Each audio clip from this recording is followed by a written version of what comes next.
औज़ुबिल्लाहिमिनश्शैतानिर्रजीम बिस्मिल्लाहिर्रहमानिर्रहीम। अस्सलाम वालेकुम स्टूडेंट्स, आज हम करेंगे chapter number 12 angles on a straight line.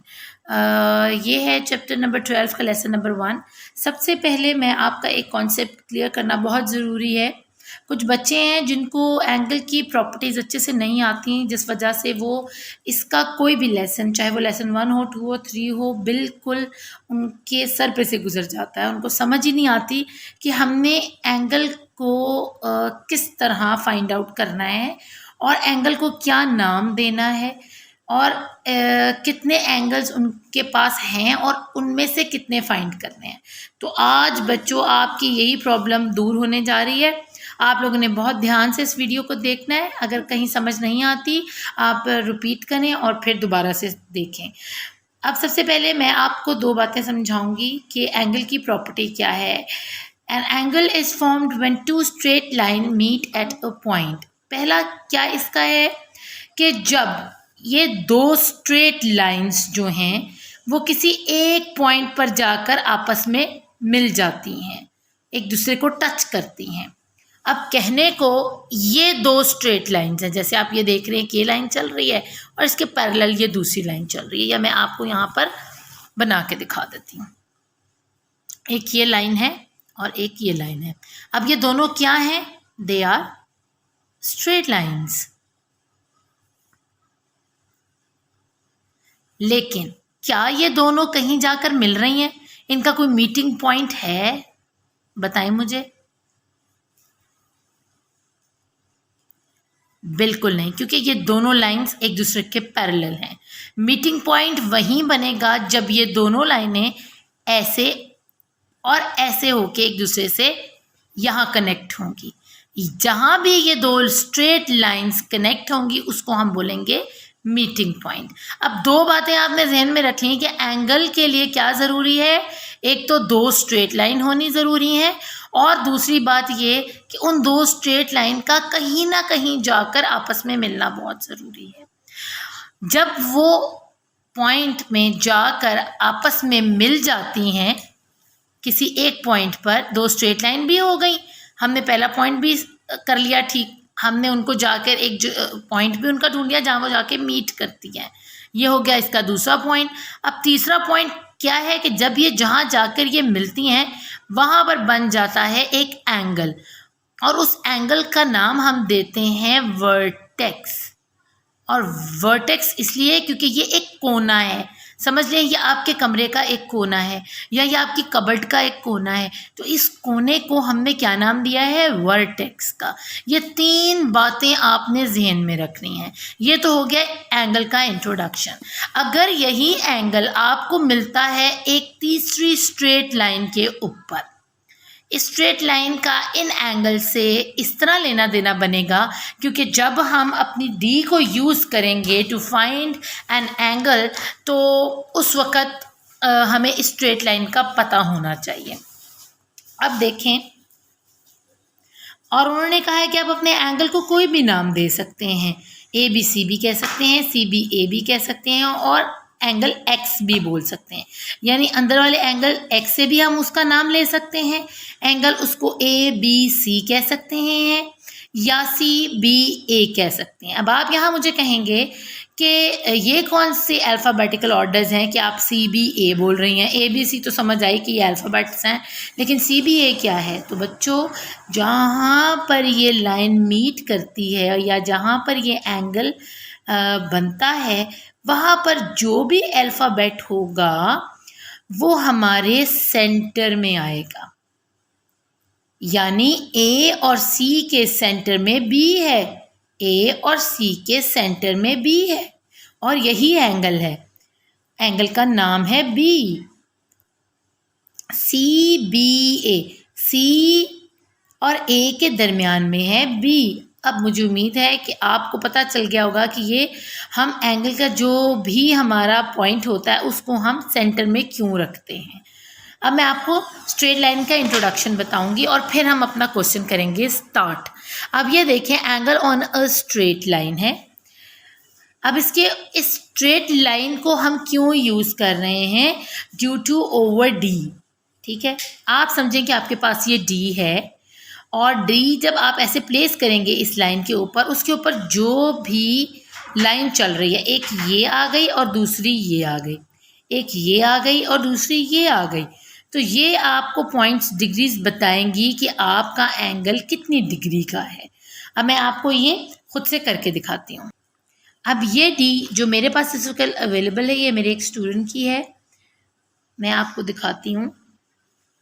एक मुझे फोकस कर लेने दें इसको। अब जैसे कि आप इस डी के ऊपर देख रहे हैं कि ये एक स्ट्रेट लाइन नीचे चल रही है और यहाँ पर एक पॉइंट है, ये वो मीटिंग पॉइंट है जो आपके एंगल जहाँ पर दो स्ट्रेट लाइंस आकर मीट कर रही हैं। आपने इस वीडियो को बहुत ध्यान से सुनना है और देखना है। मैं आप लोगों की वजह से बहुत आराम से बात कर रही हूँ ताकि मेरे जल्दी बोलने से आपका कोई पॉइंट मिस नहीं हो जाए। अब देखें, हमारे पास नीचे ये एंगल है और ये एंगल ये वाला है। अब वो नीचे आपसे कह रहे हैं कि angle A and angle B are on straight line X Y. जो लाइन का नाम है उसका पहला पॉइंट है एक्स, दूसरा पॉइंट है वाई। और एंगल कौन कौन से हैं स्ट्रेट लाइन के ऊपर? एक एंगल ए है और एक एंगल बी है। आपने ये याद रखना है कि ये जो डी है ये किसके बराबर होती है? यहाँ से लेके यहाँ तक 90 और फिर यहाँ से लेके यहाँ तक 90, यानी ये पूरी डी जो सेमी सर्कल है यानी आधा सर्कल है, ये 180 के बराबर होता है। तो हमारे पास ये जो एंगल है पूरा, ये किसके बराबर है? ये 180 डिग्री के बराबर है। अब उन्होंने हमसे कहा है कि हमें बताएं कि एंगल ए और बी। अब देखिए यहाँ तो उन्होंने लिखा ही नहीं हुआ कि हमें कैसे पता चलेगा कि एंगल ए कितने का है और एंगल बी कितने का है। तो हमें ये ज़रूर पता है कि अगर हम इस पूरे एंगल को इन दोनों को मिलाकर देखें तो ये 180 डिग्री के बनते हैं। अब यहाँ उन्होंने लिखा है एंगल ए इक्वल है 100 डिग्रीज़ के। ये उन्होंने खुद से आपको एंगल निकाल कर बता दिया है जो मैं अब बताने लगी हूँ। ये आपने ये जो सर्कल है इसको आपने रखना है डायरेक्ट इस मीटिंग पॉइंट के ऊपर। ये आप देख रहे होंगे ये मीटिंग पॉइंट है, ठीक है। इस मीटिंग पॉइंट के ऊपर आपने प्लेस करना है अपने सर्कल को और ख्याल रखना है कि इसके अंदर जो मेरी इसमें थोड़ी लाइन जो है वो इनविजिबल है क्योंकि वो उसने यूज़ किया हुआ है काफ़ी, तो वो ना इसमें से हट गया हुआ है, मिट गया हुआ है थोड़ा सा। तो ये इसकी स्ट्रेट लाइन है। आपने ये स्ट्रेट लाइन इस स्ट्रेट लाइन के ऊपर प्लेस करनी है। कुछ बच्चों को डी को यूज़ करना नहीं आता जिसकी वजह से वो कंफ्यूज होते हैं, जबकि ये बहुत इंटरेस्टिंग काम है। अब जब मैंने ये प्लेस कर दिया, नीचे की स्ट्रेट लाइन और इस डी की स्ट्रेट लाइन एक दूसरे के ऊपर आ गई है बिल्कुल।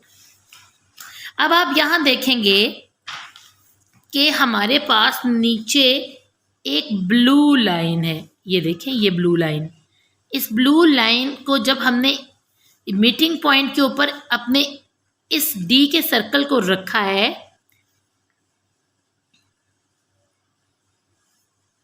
तो हमारे पास वो जो ब्लू लाइन थी, ये देखिए ये ब्लू लाइन जाकर किससे मिल गई है? पूरी 100 के ऊपर जा रही है। ये देखिए 100 के ऊपर है, ये नीचे ब्लू लाइन है। मैं थोड़ा सा इसको मूव करूंगी तो आपको नजर आएगी। ये देखिए ये नीचे ब्लू लाइन है। जब मैंने इसको पूरा सर्कल के ऊपर नीचे इस मीटिंग पॉइंट के ऊपर स्ट्रेट लाइन पे रखा है तो ये स्ट्रेट ऊपर जा रही है हमारे 100 के ऊपर। इस डी के ऊपर वाली जो लाइन चल रही है इसको आपने काउंट नहीं करना। आप इसके नीचे वाली जो लाइन चल रही है ये आपको बताएगी कि एंगल कितनी डिग्रीज का है। अगर हम लेफ़्ट साइड पर जाते हैं तो ये एंगल्स कम होना शुरू हो जाते हैं, जैसे 10 होते हैं, 20, 30, 40 और यहाँ पर 90 डिग्री। और जैसे हम राइट साइड पर जाते हैं तो हमारे एंगल बढ़ना शुरू हो जाते हैं, 100, 110, 20, 130, 140। अब आपको इस ब्लू लाइन का पता चल गया है कि एंगल ए पे जो ब्लू लाइन है वो है 100 डिग्री की, इसलिए उन्होंने यहाँ लिखा है 100 डिग्री। अब हम बी को चेक करेंगे वापस प्लेस करके, और बी कहाँ पर है आपका? ये देखें, ये बकाया जो है ये बी है। तो वो आप अगर वैसे भी आपको इसका पता ना चले तो आपको पता है ये 180 डिग्री है, तो वैसे ही आप काउंट करेंगे तो आपको पता चल जाएगा कि ये कितनी डिग्रीज बनती हैं। तो यहाँ तक 180 डिग्री है तो 1, 2, 3 यानी ये 10, 10 है ना, तो ये 110 है। आप इसको 110 नहीं कहेंगे, इसको आप 10 पढ़ेंगे क्योंकि 100 का एक एंगल हमने निकाल लिया है इसमें से। तो 10, 20, 30, 40, 50, 60, 70 एंड 80। तो हमारा जो राइट साइड वाला एंगल है ये वाला एंगल ये 80 डिग्रीज का है। तो अब हमारे पास एंगल ए जो ये है वो 100 डिग्रीज निकला है और जो एंगल बी है वो ये है वो 80 डिग्री निकला है। तो हम क्या करेंगे, angle A plus angle B equal हो जाएगा 180 डिग्री के, और जब हम 180 डिग्री निकाल देंगे तो हमारा आंसर आ जाएगा कि हमारी एक्स और वाई के ऊपर जो ए और बी का एंगल है स्ट्रेट लाइन पर वो इतने डिग्रीज का है। अब सेकंड क्वेश्चन है वो मैं आपको बताती हूँ। ये है स्ट्रेट लाइन, आपको मैंने पहले भी समझाया था हमारे 4 साइडेड फिगर्स के अंदर और ट्रायंगल वाले हमारे चैप्टर के अंदर कि जब स्ट्रेट लाइन होती है, किसी भी आप फिगर को देखेंगे उसके अंदर ये स्ट्रेट लाइन है तो आपको पता होना चाहिए कि ये 90 डिग्री की होती है। सेकेंडली ये जो ब्लॉक बने हुए हैं ये वाले ब्लॉक्स, ये देखते साथ ही आपको पता चल जाना चाहिए कि they are of 90 and 90 degrees.